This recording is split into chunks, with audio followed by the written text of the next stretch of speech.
முதல்ல உங்களுக்கு எல்லாருக்கும் சந்தோஷப்படணும்னா ஒரு வார்த்தை சொல்கிறேன். 234 தொகுதியிலும் வந்து டிவிகே ஜெயிச்சு விஜய் வந்து சிஎம் ஆயிடுவார்.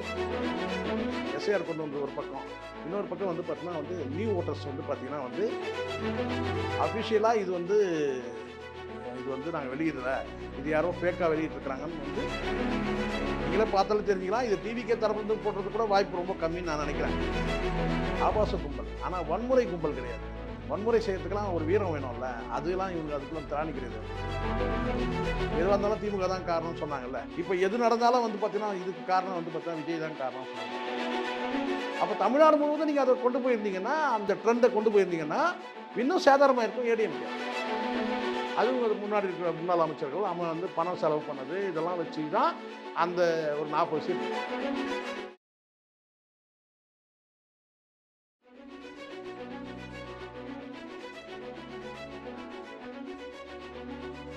ஐபிஎன் தமிழ் நேயர்களுக்கு வணக்கம். நான் உங்கள் பிருந்தா சங்கர். இன்று நம்மோடு சிறப்பு விருந்தினராக இணைந்திருப்பது அரசியல் விமர்சகர் சேகுவாரா ஜெய்சங்கர் அவர்கள். வணக்கம். வணக்கம். எப்படி இருக்கீங்க? நலமா இருக்கமா. கண்டிப்பா அரசியல் ரீதியாக பல பிரச்சனைகள் தொடர்ந்து வந்த வண்ணமா இருக்கு. இப்போ எலெக்ஷன் முடிஞ்சிருக்கு. 2026 யாரும் எதிர்பாராத வண்ணம் மிக பிரம்மாண்டமா முடிஞ்சிருக்கு அப்படின்னே சொல்லலாம். 84.29% வாக்கு வந்து பதிவாயிருக்கிறது. ஒரு புறம் எஸ்ஐஆர் காரணம் சொல்றாங்க, இன்னொரு புறம் விஜயுடைய வருகைன்னு சொல்றாங்க. இப்போ விஜய் வந்ததற்கு பின்பு தமிழ்நாட்டு வரலாற்றிலேயே இல்லாத ஒரு மிக பெரிய அளவான வாக்குப்பதிவு வந்து பதிவாயிருக்கு. இதை நீங்க எப்படி பாக்குறீங்க?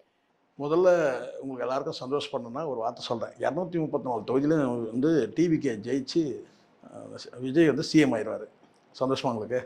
இப்போ எல்லாரும் அதான் எதிர்பார்க்குறாங்க. என்னென்னா 234 தொகுதியிலையும் வந்து விஜய் வந்து ஜெயிச்சு சிஎம் ஆயிடுவார்.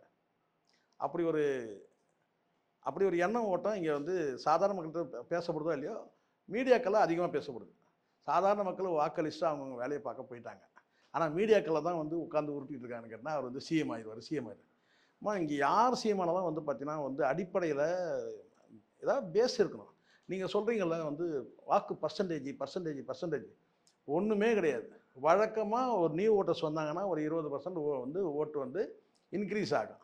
அதுதான் நடந்திருக்கு. இப்போ சின்ன ஒரு உதாரணம் சொல்லிட்டேன் உங்களுக்கு. இது ஒரு பெரிய பங்களா. இது ஒரு பெரிய பங்களா. இந்த பங்களாவில் வந்து பார்த்தீங்கன்னா நம்ம ஷூட்டிங்காக பயன்படுத்துறது எத்தனை பர்சன்டேஜ்? சிம்பிளாக சொல்லுங்கள். ஒரு 10%. 10%. புரியுதா சொல்லுது? மொத்த வீடுமே வந்து பார்த்தீங்கன்னா இவ்வளோ தான் ரூமு. அப்போ நம்முடைய ஸ்டுடியோ வந்து பார்த்தீங்கன்னா எவ்வளோ பர்சன்டேஜ் இருக்குது? 100%. இவ்வளோ தான் சிம்பிள். இவ்வளோ தான் உதாரணம். அப்படிதாம்மா இங்கேயும் எஸ்ஏஆர்லாம் போய் மீதி எல்லாம் கழிச்சுட்டு வந்து பார்த்தீங்கன்னா எவ்வளோ ஓட்டு இருக்குது, அந்த ஓட்டில் எவ்வளோ பார்த்தீங்கன்னா 84% இருக்குது. அப்படி தான் நீங்கள் எடுத்துக்கணும். நீங்கள் சொல்கிற விஷயம் கரெக்டு தான், புரியுது. நீங்கள் சொல்கிற கம்பேரிட்டிவ் வந்து புரியுது. பட் இருந்தாலும் இந்த ஓட் பர்சன்டேஜ்ன்றது இதற்கு முன்பு இப்போ வர 80% வந்து தொட்டதே இல்லையே. நீங்கள் திருப்பி மறுபடியும் அதே சொல்கிறீங்க. பர்சன்டேஜில் நீங்கள் பார்க்காதீங்க, எண்ணிக்கையில் பாருங்கன்னு சொல்கிறேன். முன்னாடி வந்து பார்த்தீங்கன்னா இப்போ இதிலேயே கூட நான் சொல்கிறேன். இப்போ இந்த பர்சன்டேஜ் வந்து பார்த்தீங்கன்னா எதாலெல்லாம் வந்திருக்கு, இந்த பர்சன்டேஜ் வந்திருக்கு, இது கூட குறைவாக தான் இருக்கணும். 64 ஏன் 84% கூட வந்திருக்கு, கடந்த தேர்தலில் வந்திருக்கு. ஆனால் இப்போ ஏன் வந்துன்னு கேட்டால் எஸ்ஐஆர் கொண்டு வந்து ஒரு பக்கம், இன்னொரு பக்கம் வந்து பார்த்தீங்கன்னா வந்து நியூ ஓட்டர்ஸ் வந்து பார்த்தீங்கன்னா வந்து எல்லாரும் வந்து பார்த்தீங்கன்னா விஜய் ஈர்ப்பில் தான் வந்தாங்கன்னு கிடையாது. அப்படி கிடையாது. இங்கே வாக்கு வந்து பார்த்தீங்கன்னா ஏற்கனவே இந்த எஸ்ஐஆர் கொண்டு வந்ததுனால நமக்கு ஓட்டு இருக்கா இல்லையான்றதே பல பேருக்கு குழப்பமாக இருந்து அப்போது ஓட்டர் ஐடி எங்கெல்லாம் இருந்தோ அதெல்லாம் தேடி பிடிச்சி கொண்டு வந்தான். முன்னாடி வந்து பார்த்தீங்கன்னா அந்த அலட்சியம் இருக்கும். இப்போ வந்து வாக்குப்பதிவு இல்லைன்னா இன் ஃபியூச்சரில் நமக்கு என்ன நிலமை ஆகுமோ, பல வந்து ரூமர்லாம் வந்தது. ரேஷன் கார்டை கட் பண்ணுறாங்க, அதை கட் பண்ணுவாங்க, அதனால் கூட வந்தது. சரி, இப்போ இதில் சொல்லணும்னா இப்போ விஜயோட தாக்கமே இல்லைன்னா தாக்கம் இருந்தது. ஒரு 5% இருந்திருக்கு. ஆனால் ஒட்டுமொத்தமாக விஜயால் தான் இந்த வாக்கு சதவீதமே இன்க்ரீஸ் ஆகிடுச்சு. 1 கோடி ஓட்டு வந்து பார்த்தீங்கன்னா விஜய்க்காக வந்து வாக்களிச்சாங்கன்னு சொல்கிறதா மிகைப்படுத்துந்து. அது தேர்தல் ரிசல்ட் வரும்போது நீங்கள் தெரிஞ்சுப்பீங்க. ஒரு வருஷமும் வந்து பார்த்தீங்கன்னா 20 லட்சம் வாக்குகள் வந்து பார்த்தீங்கன்னா நியூ ஓட்டர்ஸ் வருவாங்க. அந்த நியூ ஓட்டர்ஸ் நீங்கள் சொல்கிறீங்க தெரியுமா, அவங்க வந்து பார்த்தீங்கன்னா வந்து விஜய்க்கு ஆதரவாக வாக்களிச்சாங்கன்னு சொன்னால் நான் 5% கூட நான் ஒத்துக்கிறேன். அப்போது மிகைப்படுத்தி நான் வந்து சொல்லக்கூடாது. கொஞ்சம் வந்து அந்த தாக்கம் இருந்திருக்கும். விஜயோட வந்து பார்த்தீங்கன்னா வந்து வாக்களிக்காத நபர்கள் கூட சரி நம்ம தலைவர் வந்து கட்சி தொடங்கியிருக்கிறாரு, போய் வாக்களிக்கலாம்னு சொல்லி வாக்களிச்சிருப்பாங்க. அவ்வளோதான். கண்டிப்பா சார். இப்ப அதே மாதிரி பாத்தீங்கன்னா விஜய் அவர்கள் சைட்ல இருந்து இந்த அமைச்சர்கள் பட்டியல் அப்படின்னு சொல்லிட்டு பல விஷயங்கள் திரும்ப எல்லாரும் அதையே உருட்டுறாங்க மெயின் ஸ்ட்ரீம் மீடியாவில். நீங்களும் கேட்குறீங்க, இது யாரோ வந்து விஷமிகள் அல்லது வந்து பார்த்தீங்கன்னா வந்து டிவிக்கில் சம்மந்தப்பட்டவங்களாம் வெளியிட்டிருக்கலாம், அல்லது சம்மந்தம் இல்லாதவர் கூட வெளியிட்டிருக்கலாம், நக்கல் அடிக்கிறதுக்காக வெளியிட்டிருக்கலாம். அதை வந்து அவங்க மறுக்கணும். அஃபிஷியலாக இது வந்து நாங்கள் வெளியிடல, இது யாரோ ஃபேக்காக வெளியிட்டிருக்கிறாங்கன்னு வந்து அதை சொல்ல முடியும். இது தன்னார்வத்தோடு அவங்க தொண்டர்களே கூட யாராவது செஞ்சுருக்கலாம். இல்லை வெறுப்பேற்றதுக்கு யாராவது செஞ்சுருக்கலாம். ஆனால் ஒரே வருத்தம் என்னன்னு கேட்டிங்கன்னா அதில் ராஜ்மோகன் பேர் இல்லை. அது ஒன்று தான் வருத்தம் அவங்களுக்கு. இது இவ்வளோ பண்ணவங்க ஏன் அந்த ஓர வஞ்சனை, ராஜ்மோகனுக்கு ஏன் வந்து ஒதுக்கப்பட்டார் அமைச்சரவை பட்டியலிருந்து அப்படின்னு ஒன்று இருக்க தவிர மற்றபடியே எனக்கு ஒன்றும் அது வந்து இது ஊடகங்கள் அதை பெருசாக எடுத்து பேசுகிறாங்க. இப்போ விஜய் மையப்படுத்தியே ஒரு டாக் ஓடிக்கிட்டே இருக்குல்ல ஆஃப்டர் எலெக்ஷன் கூட, அது வந்து கட்டமைக்கப்படுறது தான். அது இது ஒரு டாக் இப்படி இருக்கட்டும் அப்படின்னு சொல்லி இது அப்படியே கூட கொண்டு போவாங்க. இது ஒரு நல்ல விஷயமா நான் பார்க்கல. இதெல்லாம் வந்து ஒரு ஃபேக்கான நியூஸ்னா இதுக்கு ஒரு முக்கியத்துவம் கொடுத்து மெயின் ஸ்ட்ரீம் மீடியாக்கெல்லாம் பேசுது. போகிற இடத்துல அதே தான் எங்ககிட்டயும் கேட்குறாங்க. இது வந்து ஒரு பெரிய விஷயம் கிடையாது. இது வந்து அஃபிஷியலாக வெளியிட்டிருந்தாங்கன்னா பேசலாம். இப்போ விஜய் வந்து கையெழுத்துட்டு இது வந்து அஃபிஷியலாக வந்து டிவிக்கில் வெளியிட்டிருந்தாங்கன்னா அது பேசலாம். இது எவனோ ஒரு வேலை இல்லாதவன் செஞ்ச வேலை இது அதுவும் அமைச்சர்கள்லாம் பார்த்தீங்கன்னா நக்கல் அடிக்கிற மாதிரி தான் போட்டிருக்கு. நீங்களே பார்த்தாலும் தெரிஞ்சுக்கலாம். இது டிவிக்கே தரப்புலேருந்து போடுறது கூட வாய்ப்பு ரொம்ப கம்மின்னு நான் நினைக்கிறேன். நான் அப்படி தான் பார்க்குறேன். வேற யார் டீம்லேருந்து போட்டிருக்காங்க. ஏன்னா அமைச்சர் அந்த பதவி பொறுப்புலாம் பார்த்தீங்கன்னா கொஞ்சம் நக்கல் அடிக்கிற மாதிரி இருக்குல்ல. இப்போ புசியானதுக்கு வந்து போக்குவரத்துறை அமைச்சர் கொடுத்தா பதவி கொடுத்தா எப்படி சொல்லுங்கள்? நியாயமாக யாருக்கு கொடுக்கணும்? யாருக்கு கொடுக்கணும்னா நம்ம அந்த தம்பி சபரிக்கு தான் கொடுக்கணும். யாருன்னா அவங்க அப்பா வந்து டிரைவராக இருந்திருக்கிறாரு, அவருக்கு வந்து விருகம்பாக்கம் தொகுதி கொடுத்துருக்குறாங்கன்னா அவருக்கு கொடுத்தனா போக்குவரத்துறை அமைச்சர் சரியாக இருக்கும். புசியானதுக்கு என்ன பதவி கொடுக்கணும் நீங்களே சொல்லுங்கள். உள்துறை கொடுக்கலாம் வேணா. இப்படி வந்து ஒவ்வொருத்தருக்கும் அந்த என்ன காரணம் சார் அந்த உள்துறை கொடுக்கிறது? உள்துறை அவர் தானே வந்து பார்த்தா உள்ளே இருக்கிற எல்லா துறையும் பார்த்துக்கிறாரு. யார்? விஜய் கதவு உள்ளே வச்சு தாப்பல் போகிற வரைக்கும் அவர் தானே பார்க்குறாரு. அப்போ அவர் உள்துறை தானே கொடுக்கணும் அவருக்கு இல்லை? இதுக்கு மேலே நான் என்ன சொல்கிறது உங்களுக்கு புரியும்? 6 மணிக்கு மேலே அவர் உள்ள தள்ளி கதவு சாத்துறது யார்? அவர் தானே பார்த்துருக்காரு. அப்போது அதுதான் அவர் உள்துறை தான் கொடுக்கணும் அவருக்கு. அவர் போய் போக்குவரத்துறை கொடுத்தீங்கன்னா கேட்டால் இட்டுன்னு வந்து போகிறதுக்குன்னு சொல்கிறாங்க. ஸோ எனக்கு தெரிஞ்சிருக்கு நக்கல் அடிக்கிறதுக்காக யாரோ பண்ணது. கடந்த தேர்தலாம் விட இந்த தேர்தலை பார்த்தீங்கன்னா ரொம்ப டீசெண்டாக நடத்தியிருக்காங்க. இதெல்லாம் வந்து பார்த்தீங்கன்னா எல்லாத்துக்கும் வந்து போலிங் அதிகமாச்சுன்னா அதுக்கும் விஜய் தான் காரணம். பாசிட்டிவாக எதெல்லாம் வந்தாலும் அதெல்லாம் விஜய் காரணம். நெகட்டிவாக வந்ததுன்னா அது டிஎம்கே தான் காரணன்றதெல்லாம் மிகைப்படுத்துறது. எலெக்ஷன் கமிஷன் பொறுத்த வரைக்கும் சரியாக தான் நியாயமாக தான் நடந்திருக்காங்க. பெரிய அளவில் வந்து பார்த்தீங்கன்னா கடந்த காலத்தெல்லாம் எடுத்துக்கினா நாங்கள் நிறைய தேர்தல் சந்திச்சிருக்கோம். கண்ணீர் புகை குண்டு வீசினது, வாக்குச்சாவடியை சூறையாடினது, இதெல்லாம் நிறைய நடந்திருக்கு. இங்கே வந்து அதெல்லாம் எதுவும் நடக்கலை. அந்த அளவுக்கு வந்து பார்த்தீங்கன்னா வந்து வன்முறை கும்பல், ஆபாச கும்பல், விஜயோட கும்பல் ஆபாச கும்பல். ஆனால் வன்முறை கும்பல் கிடையாது. வன்முறை செய்யறதுக்கெல்லாம் ஒரு வீரம் வேணும்ல, அதெல்லாம் இவனுக்கு அதுக்கெல்லாம் திராணி கிடையாது இவங்களுக்கு. எனக்கு தெரிஞ்ச வரைக்கும் ஆபாசமாக பேச சொன்னீங்கன்னா பேசுவானுங்க, அசிங்கமாக பேசுனா பேசுவானுங்க. இதுக்கு தான் ஃபிட்டே தவிர வன்முறையில் ஈடுபடுறதுக்கெல்லாம் வந்து அந்த அளவுக்குலாம் இவங்க வந்து ஆள் கிடையாது. அது நம்ம நிறைய பார்த்தோம். ஒருத்தன் அமைதியாக இருக்கிறான்றதுனாலே வந்து அவன் தலைமையில் போடுறான் எல்லாத்தையும் அப்படின்னு சொல்ல முடியாதுல்ல. இதுக்கு வேற காரணம் கூட இருக்கலாம்ல. அவங்க பண்ணதே நம்மளும் பண்ணக்கூடாது. எதுவாக இருந்தாலும் திமுக தான் காரணம்னு சொன்னாங்கல்ல. இப்போ எது நடந்தாலும் வந்து பார்த்தீங்கன்னா இதுக்கு காரணம் வந்து பார்த்தீங்கன்னா விஜய் தான் காரணம் சொல்லக்கூடாது. விஜயை மையப்படுத்தி அரசியல் நடக்குது இங்கே, அப்படிதான் சொல்றேன். கண்டிப்பா. அப்ப அதே மாதிரி தான் இப்ப விஜய் அவர்களுடைய பொண்ணு ஒரு இன்ஸ்டா ஸ்டோரி பதிவு, அது அவங்க தான். இப்ப அது ஒரு கதை எடுத்துட்டு அவங்க தான் சொல்லி யார் கன்ஃபரன்ஸ் பண்ணது, யார் உறுதி பண்ணது? உறுதி பண்ணல. இன்னும் அந்த ஐடி வந்து அவங்களோட இதுதான் அப்படின்னு உளவியலா ஆராய்ச்சி பண்ணிட்டு யார் சொன்னாங்க? உளவியல் ஆராய்ச்சி சொல்றாங்க. யார் சொன்னது? யார் சொன்னது? ஊடகங்கள் சொன்னா உறுதியாயிடுமா? அவங்க சொல்லியிருக்கிறாங்களா? நீங்க யோசிச்சு பாருங்க. இப்போ வழக்கு சங்கீதம் வந்து வழக்கு தொடுக்கிறாங்க. டிசம்பர்ல வழக்கு தொடுத்தாங்க. அவங்க வந்து அது வெளியிடுற வரைக்கும் யாரும் வெளியிடவே இல்லை. சரிங்களா சார்? அது வந்து பாதுகாத்தாங்க. இது வந்து அப்படி ஒரு செய்தி இவங்க வெளியிட்டதா பல தகவல்கள் இருக்கிறதுனால, அதாவது என்னென்னா சங்கீதாவுக்கு ஆதரவாக தன் மகள் இருக்கிறதுனாலும், விஜய்க்கு எதிராக இருக்கிறதுனாலும், இல்லை அப்பாவுக்கு எதிராக மகள் இல்லைன்றதை காட்டணுன்றதுக்காக இப்படி ஒரு ஐடி ரெடி பண்ணியிருக்க முடியாதா? நான் கேட்குறேன். எவ்வளோ பண்ணுறானுங்க, எவ்வளோ வந்து ஹேக் பண்ணுறானுங்க, எவ்வளோ வந்து ஃபேப்ரிகேட் பண்ணுறானுங்க, எவ்வளோ ஃபேக்கான விஷயம் வெளியிடுறானுங்க. இதை வெளியிட முடியாதா? அதாவது அந்த மகள் வந்து மகன் எதிராக இருந்தாலும் மகள் வந்து ஆதரவாக இருக்கிறாங்கன்ற மாதிரி கட்டமைக்கிறாங்க. அப்படி எதுவும் இல்லை. இது வரைக்கும் அந்த குழந்தைங்க எதுவும் பேசாமல் இருக்குது. அவ்வளோதான். மகனாக இருக்கட்டும் மகளாக இருக்கட்டும். நம்ம இன்னைக்கு ஒரு ஐடி ரெடி பண்ணுறது தான் பெரிய விஷயமாம்மா. இன்னைக்கு இணையத்தில் வந்து பார்த்தீங்கன்னா ஒரு ஃபேக்காக ஒரு ஐடி ரெடி பண்ணி தாராளமாக போட முடியும். கண்டிப்பாக சார். அதே மாதிரி பார்த்தீங்க அப்படின்னா சென்னை எடுத்துக்கிட்டோம் அப்படின்னா இருக்கக்கூடிய 9 தொகுதியும் திமுக கோட்டை அப்படின்றது நம்ம எல்லாருக்கும் தெரிந்த உண்மை. ஆனா இந்த முறை வந்து விஜய் அவர்கள் அதை வந்து கைப்பற்றுவாங்க அப்படின்ற மாதிரியான விஷயங்கள் வந்து சமூக வலைதளங்கள்ல அதேதான். சமூக வலைதளங்களுக்கு வேற வேலையே கிடையாது. இதுதான் அதற்கு வந்து தீகால இருந்து பதிலும் சொல்லியிருக்காங்க. அதனால நான் இந்த கேள்வி ஒரு விஷயம் நல்லா புரிஞ்சுக்கணும். எலெக்ஷன் ரிசல்ட் வரட்டுமா? ரிசல்ட் நீங்கள் ரொம்ப ஃப்ராங்காக நீங்கள் கேட்டிங்கன்னா நான் ஒரு வாரம் சொல்கிறேன். விஜய்க்கு எதிராக பேசணும் ஆதரவாக பேசலாம் கிடையாது. ஒரு 15% ஓட்டு வாங்குவார். அது 10% நம்ம எய்ம் பண்ணோம். அது வந்து 15% வந்து இருந்தது உண்மை. அலை வீசல். இதனால யாருக்கு தாக்கம் ஏற்படும் நினைக்கிறீங்க? டிஎம்கேக்கு வந்து பார்த்தீங்கன்னா ஃபேவராக முடியும். அது பெரும்பாலும் ஃபேவராக முடியும். என்ன காரணம்? அது காரணம் என்ன? ஆல்ரெடி அவங்க கிட்ட வந்து ஆளுங்கட்சியாக ரூலிங்கில் இருக்கிறாங்க. ஒன்று ரெண்டாவது பணபலம் இருக்குது, ஸ்கீம் வச்சுருக்காங்க, நிறைய ஸ்கீம் கொண்டு வந்திருக்கிறாங்க லேட்டஸ்ட்டாக கூட. இது 3மே போதும். மைனஸ்ன்னு பார்த்தீங்கன்னா பாலியல் குற்றங்கள் வந்து போதைப் பொருள் வந்து அதை பெருசாக வந்து பிரச்சாரத்தில் முன்னெடுக்கவே இல்லை இவங்க. யார் இந்த டிவிக்கு தரப்புலையும் எடுக்கல, முன்னெடுக்கலை, ஏடிஎம்கே தரப்புலையும் முன்னெடுக்கவே இல்லை. பெரிய ஊழல் குற்றச்சாட்டு குறிப்பிட்டு வந்து முதலமைச்சர் இந்த ஊழல் பண்ணியிருக்கிறாரு அப்படின்னு சொல்லி இவங்களால எதுவும் சொல்ல முடியல. ஸோ இதெல்லாம் மைனஸ். முன்னாள் இருக்கக்கூடிய முதல்வரே விஞ்ஞான பூர்வமான அதெல்லாம் பழைய மாவு ரொம்ப அரைச்சி இது அது உண்மையும் கூட தானே. அவர்கள் எவ்வளவு ஊழல் பண்றாங்க. அதுக்கு பிறகு எத்தனை முறை ஆட்சியில் உட்கார வச்சிட்டீங்க? அது பேசி இப்ப புரியுது. மக்களுக்கு வேற வழி இல்லாம தான் திரும்பியும் திமுக அப்படின்ற சரி வேற வழி இருக்குல்ல, சரி வேற வழி இருக்குல்ல, என் டிவிக்கு உட்கார வைக்க வேண்டியதானே?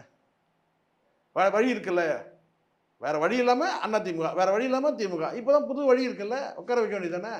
இல்ல, காரணம் அதுதான் நான் சொல்றேன். இங்க மக்கள்கிட்ட பெரிய வந்து ஒரு தேசிய வியாதி மறதின்னு ஒன்று இருக்கு. அது ஒன்று. ரெண்டாவது, இப்போ நேற்று நடந்தது வந்து உங்களுக்கு தெரியும், வந்து பாலியல் குற்றங்கள் நிறைய நடக்குது, வந்து போதை கலாச்சாரங்கள்லாம் இருக்குது.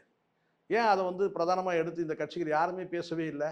ஏன்னா கடந்த ஆட்சியிலேயே நடந்துருக்கு. அதிமுக பேசுனாங்கன்னா அடுத்தது அவங்க ஃபைல் ஓப்பன் பண்ணுவாங்க. அதனால் அதை பற்றி பேச முடியாது. விஜய் பேசணும், விஜய் வந்து பேசணும். அவர் எப்படி பேசுவார்? 6 மணிக்கு அவரே அதாவது விஜய் அவர்கள் பேசலன்றது உண்மை. ஆனா அதிமுக எடப்பாடி பழனிசாமி அவர்கள் தொடர்ந்து ஒவ்வொரு இடங்கள்லயும் ஒவ்வொரு இதையும் வந்து குறித்து பேசிட்டு சார். அவருடைய பிரச்சாரத்தை நீங்க எடுத்துக்கிட்டீங்கன்னா ஒரு தியேட்டர் இருக்கு, நல்லா புரிஞ்சுங்க. முழுக்க அவர் பிரச்சாரம் எல்லாம் வந்து உதயநிதி பக்கம் போயிட்டு இருந்தாரு. யார் அவர் அட்டாக் பண்ணணும்?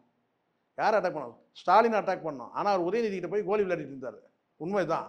அவர் போட்டோவை காட்டுறதும் இது யாரும் இது அவர் வந்து போட்டோவை காட்டு காமெடி பண்ணுறதும் அதுக்கு இவர் பதிலடி கொடுக்கறதும் வந்து பால் டாயில் அது இதுன்னு சொல்லி பேசுறதும் அப்படி தான் இருந்ததை தவிர ஒரு ஒரு என்ன சொல்ற ஒரு எதிர்கட்சி தலைவர் அவருடைய கௌரவத்தை வந்து பாதுகாக்கிற வகையில் இருந்த ஒரு பிரச்சாரமே இல்லை.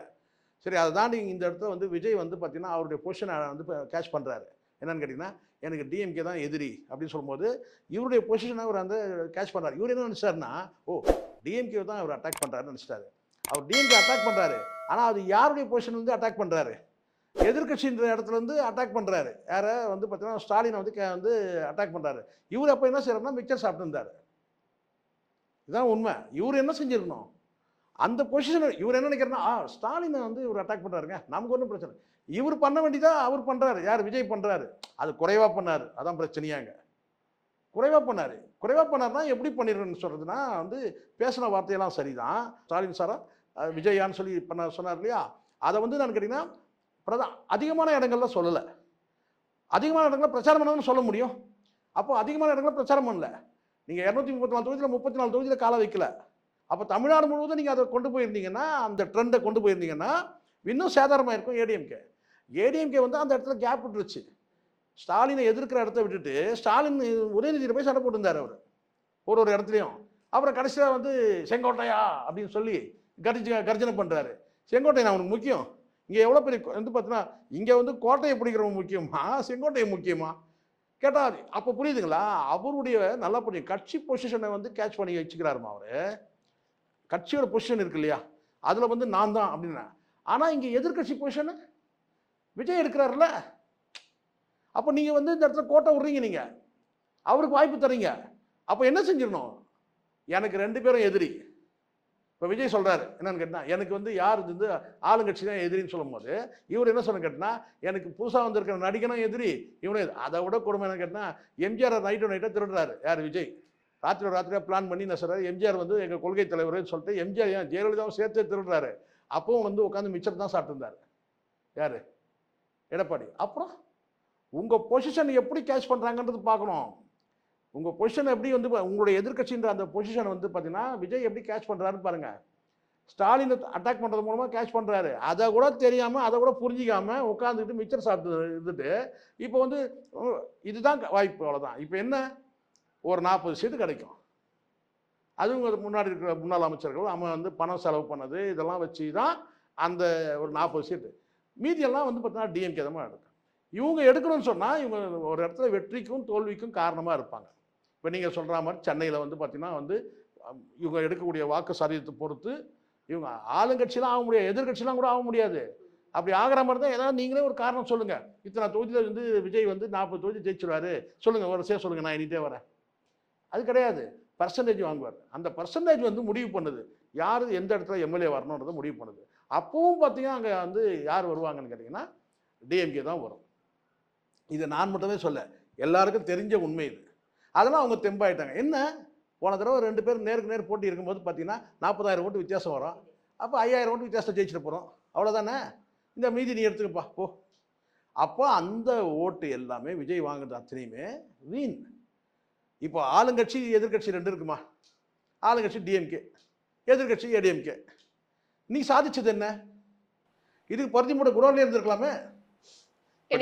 நீங்க சொல்றதுக்கு ஆன்சர் வந்து மே 4ஆம் தேதி தெரிஞ்சிரும். கண்டிப்பா தெரியும். மே 4ஆம் தேதி தெரியும். மே 4 அடுத்த நாள் 5ஆம் தேதி வந்து பாத்தீங்கன்னா ரிசல்ட் நமக்கு தெரிஞ்சிரும். கண்டிப்பா யார் யாருக்கு பாலுன்னு தெரியும். கண்டிப்பா. இப்போ 10 பேருக்கு பால் இருக்கு, ஞாபகம் வச்சுங்க.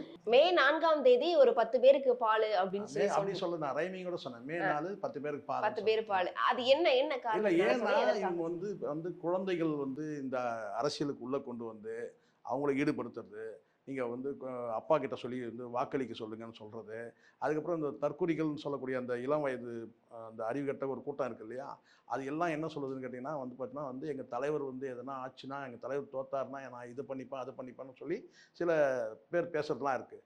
அப்போது வந்து ஒரு அபாயகட்டம் இருக்குது. தேர்தல் அந்த வெற்றி தோல்வி எதிரொலிக்கும் போது தாவேக்கால இருக்கிற அந்த விஜய் பாணியில் சொன்னால் அந்த குட்டீஸ் நண்பா நண்பீஸ் இவங்க நிலமெல்லாம் என்ன ஆகும்னு சொல்ல முடியாது. ஏற்கனவே வேட்பாளர்கள் எத்தனை பேர் வந்து ரயில் முன்னாடி பாய்வான், எத்தனை பேர் வந்து விஷம் குடிச்சு சாவான்றது தெரியாமல் இருக்குது. ஏன்னா தோல்வியை தாங்கணும்ல. ஸோ கடந்த காலத்தில் இதெல்லாம் நடந்தது இல்லைம்மா. ஏன்னா அப்போ வந்து ஒரு அனுபவமிக்க நபர்கள் வந்து வேட்பாளராக இருந்தாங்க. இங்கே தான் வந்து எல்லாமே வந்து மெச்சூரிட்டி இல்லாத நபர்கள் தானே நிறைய பேர் இருக்கிறாங்க. அப்போது வேட்பாளர்களே நம்ம அப்படி யோசிக்கும் போது அப்புறம் அந்த குழந்தைகளை ஈடுபடுத்துறது, அதில் வந்து பார்த்தீங்கன்னா வாக்கு போட்டு எங்கள் தலைவர் வந்து பார்த்தீங்கன்னா ஒருத்தர் வந்து அதான் பல விதமாக நீங்கள் பார்த்துருப்பீங்களே. இந்த மாதிரியான விஷயங்கள் நடக்குதுன்றது உண்மைதான். ஆனால் அதை நம்ம சமூக வலைதளங்கள்ல இந்த மாதிரி சொல்றது சரி இல்லையே. நான் சமூக வலைதளத்தில் நான் என்ன சொல்கிறேன்னு கேட்டிங்கன்னா வந்து எச்சரிக்கையாக இருக்கணுன்றதுக்காக நான் சொல்கிறேன். நான் அவதூறாக சொல்லணும்னு நினைக்கிறது. மே 4 10 பேருக்கு பாலுன்னு தான் நான் சொல்லியிருக்கிறேன். எல்லாம் செத்து போயிடுவாங்க நான் எதுவுமே சொல்லவே இல்லையே.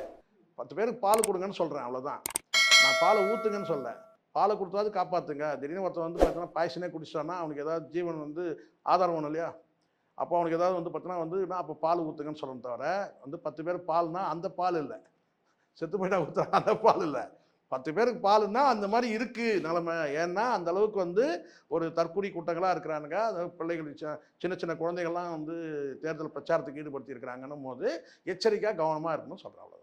விஜய் சங்கீதா அவர்களுடைய விவகாரத்து தொடர்பாக அவருடைய மனு வந்து இப்ப தள்ளுபடி செஞ்சிருக்காங்களே, இதை நீங்க எப்படி? இது அவங்க போட்டுக்குமா. இப்போ நல்லா பண்ணீங்க. எலெக்ஷன் கமிஷன்ல ஒரு மனு கொடுக்குறாரு சொன்னா அதுல வந்து ஆய்வு செய்யறதுலாம் வந்து பார்த்தீங்கன்னா அந்த எலெக்ஷன் கமிஷனுக்கு ஒரு டிஸ்கிரிப்ஷன் பவர் இருக்கு. அவங்க வந்து பார்த்தீங்கன்னா இது வந்து ஃபேக்காக கொடுத்துருக்குறது சரியாக கொடுத்துருக்காங்க, அது அவங்க ஆய்வு பண்ணணும் ஒன்று. சரி, அப்படியே வந்து தவறான தகவல் தன்னை குறித்து தவறான தகவல் கொடுத்தாங்கன்னா அதை யார் கேட்கணும்? சங்கீதா கேட்கணும். ஒரு தேர்ட் பர்சன் உள்ளே போயிட்டு வந்து நீங்கள் இதை ஆய்வு செய்யணும்னு கேட்க முடியாது. புரியுங்களா சொல்ல? அப்போ ப்ரூவ் பண்ணணும் இது ஃபேக்கு, இது சரியில்லை அப்படின்னு சொல்லணும். அதுக்கான ஆதாரங்களை இல்ல சார், நீங்க சொல்றது சரி. ஆனா சமூக வலைதளங்கள்ல மிகப்பெரிய அளவுல பேசப்படல அப்படின்னா இப்ப அவங்க தரப்பு சொன்னா மட்டும்தான் அவங்க ஆக்ஷன் எடுக்கணும். ஆனா சமூக வலைதளங்கள் முழுவதும் ஒரு விஷயம் வந்து விவாதிக்கப்படுது அப்படின்றப்போ சமூக வலைதளங்களுக்கு வேலை கிடையாது. குப்பையா இருக்கு சமூக வலைதளம். நான் சொல்றேன், நானும் தான் அதுல இருக்கிறேன். அந்த குப்பையில நானும் ஒருத்தன் தான். சமூக வலைதளமே குப்பையா இருக்கு. சமூக வலைதளத்தை பேசிட்டா உடனே வந்து கோர்ட் ஆர்டர் பண்ணணுமா? நீங்கள் உங்களுக்கு வேலை இல்லை, நீங்கள் உட்காந்து பேசியிருப்பீங்க எல்லாத்தையும். சரிங்களா? இங்கே இந்த செய்தி வெளியிடும் போது எலெக்ஷன் கமிஷனுக்கு வந்து அவங்களுக்கு வந்து அவங்களுடைய ஒர்க் அது. இது ஃபேக்காக கொடுத்துருக்காரா உண்மையாக கொடுத்துருக்காரான்றதை அதை ஆய்வு செய்வாங்க. ஒவ்வொன்றுத்தையும் ஆய்வு செய்து எல்லாத்தையும் முடித்த பிறகு நீங்கள் நாமினேஷன் ஃபைல் பண்ணால் இன்றைக்கி நடக்காது. அது நாளைக்கு அது பொய்ன்னு தெரிய வந்துச்சுன்னா அது எம்எல்ஏ ஜெயிச்சதுக்கான அது குவாலிஃபிகேஷன் வந்து டிஸ்குவாலிஃபை ஆக போகுது இல்லையா? ஸோ அதனால் வந்து அது லேட்டாக நடக்குதுன்னா அது நம்மக்கிட்ட இருக்கிற அந்த சட்ட அமைப்புகள் அது லேட்டாக நடக்குதுதான். ஆனால் ஒன்றுத்தையும் வந்து டெஸ்ட் பண்ணி எல்லாத்தையும் ஆய்வு செய்து எல்லாம் பண்ணி அதுக்கப்புறம் தான் அப்படியே நாமினேஷனே வந்து பார்த்தீங்கன்னா நம்ம எடுக்கணும்னு சொன்னால் யாருமே எலெக்ஷன் நிற்க முடியாது. புரியுதுங்களா? அதே சொன்ன இந்த ஒரு விஷயம் இருக்குதுங்கன்னா தன்னை குறித்து ஒரு பிரச்சனை இருக்குதுன்னு சொன்னால் அது யார் எடுக்கணும்? சங்கீதா வந்து ஃபைல் பண்ணணும். எனக்கு வந்து கடந்து கொடுத்ததா சொல்கிறது வந்து பொய்யான தகவல் சொல்லிட்டு போகலாம். ஆனால் அதுக்கும் கூட வந்து பார்த்தீங்கன்னா வந்து கோர்ட்டு தான் ஆர்டர் பண்ணணுமே தவிர நீங்கள் வந்து எலெக்ஷன் கமிஷனுக்கு அவங்க போக முடியாது. எலெக்ஷன் கமிஷன் அதுக்கு டிஸ்கஷன் பவர் இருக்குது, அதை அவங்க பார்த்துப்பாங்க. இவர் வந்து பார்த்தீங்கன்னா ஒரு 3வது மனுஷன் கொண்டு போயிட்டு அவர் கொடுத்ததை வந்து கடன் கொடுத்ததோ சரி இதாக ஆய்வு செய்யணும்னு சொன்னால் அதெல்லாம் டிஸ்மிஸ் பண்ணுவாங்க. அதான் டிஸ்மிஸ் ஆயிருக்கு. ஒருவேளை இவங்க போனாங்கன்னா எடுக்கலாம் கேஸ். பொய்யான தகவல் கொடுத்துருக்காரு என்னை பற்றி, இதை வந்து பார்த்தீங்கன்னா நடவடிக்கை எடுக்கணும்னு சொல்லி சங்கீதா போனாங்கன்னா அப்போ அதுக்கு வேணா. ஸோ அதனால் இது வந்து அது ஒன்றும் பெரிய விஷயம் கிடையாது, பண்ணது சரிதான். கண்டிப்பா பொறுத்திருந்து பார்க்கலாம். அரசியல் ரீதியா இருக்கக்கூடிய பல்வேறு விவரங்களை எங்களோட பகிர்ந்தமைக்கு ரொம்ப நன்றி.